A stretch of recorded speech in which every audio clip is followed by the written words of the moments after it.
Welcome back. Here with me today are a group of beef producers sharing their insights, concerns, and ideas about challenges and opportunities in today's beef industry. And you know, we talked a lot about growing the cow herd, how we're going to increase foreign demand and certainly domestic demand, but here's a question I want to ask, and John, I'll pose it to you. You're close to this issue. What about the issues that create barriers for us, like traceability, of getting into those export markets? Yeah, I'm glad you brought that up, and it's a great issue, a great question. You know, when we look at the consumer, whether it be here domestically or globally, we have to face a reality. They want to know more about their food, and part of that is where it comes from. And so if we look at other products, even in the protein marketplace, they're way ahead of us. You know, if you go get a vegetable in a grocery store, there's a barcode on it and it tells you where it came from. And they didn't do that just because they felt like it's right. They did that because that's what the consumer is asking for. And from a global perspective, we don't have access, the beef industry doesn't have access to many markets because we don't have a traceability system. And that is table stakes for a global marketplace.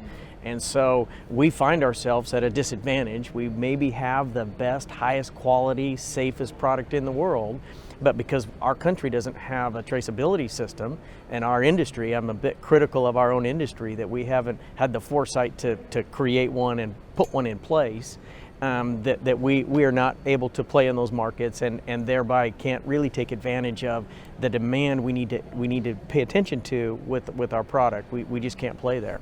Kevin, is this truly an issue, or is it just an excuse some trading partners are using for not wanting to take our beef? How fundamental do you think it is to the growth in export markets? It's a fact of life into the future. Whether you agree with it or not, future trade agreements and access to our success and access into other countries is going to require some sort of traceability. And we can manage what that is, but the fact is we're going to have some sort of traceability in order for us to be successful in growing our demand across the world. And so as a rancher, we've chosen to have trace back on all our animals. We know when we sell our animals, there'll be capability of having a trace back, which gives us and my family the opportunity to move into foreign markets and get premiums. And I'd like to encourage my fellow ranchers to consider that, because that's where our success is going to lie in future generations. John, you feed a lot of cattle. Nobody understands value-added cattle better than you. Tell me about the composition of our cattle. I hear that we've had more choice grading cattle over the last year or two than we had in a long time. What's your sense of the quality of cattle we're putting into the marketplace? You know, from our perspective, we've enhanced the quality of the cattle. I think that we've done a better job focusing on good genetics. There's still more to be done. We've done a better job focusing on good animal health and good animal nutrition.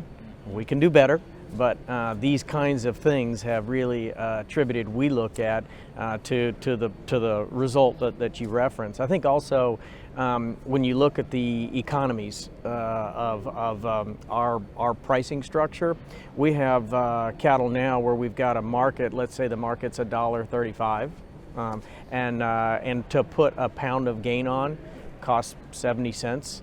So we're gonna be encouraged to feed those cattle a little longer, and I think that's part of it also, that the more pounds we put on, we actually, those are an efficient way to enhance that margin that I was referencing earlier. So it's a combination of things, Kevin, that I think that result in the fact that we have an increase in quality grade across the industry, but genetics is part of it, animal health is part of it, and the markets are part of it. I want to pick up on your comment about size of cattle, because I ask a lot of people, you know, what size should my cows be and where are we headed in this thing? Clearly, we had 930-pound carcasses in October. We've killed some pretty heavy cattle. I think all of us would suggest we got them a little too heavy, but most people still say we're going to have 1,450-pound kind of live cattle. What are you doing in your cow-calf operation relative to the traits you're focusing on to create a product that is acceptable to John and also to the end consumer?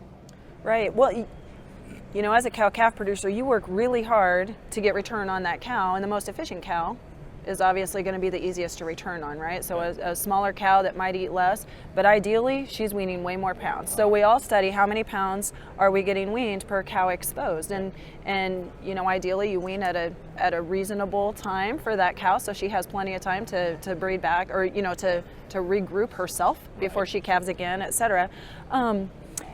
You know, so it's really fun when you can find those super productive moderate cows that are going to kill that 1,450 pound steer.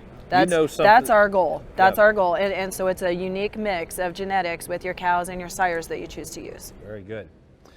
No easy answers anymore, at least for some of the issues we face in the beef cattle industry. But the more we get together and talk things over, the better chance each of us have to grow and succeed.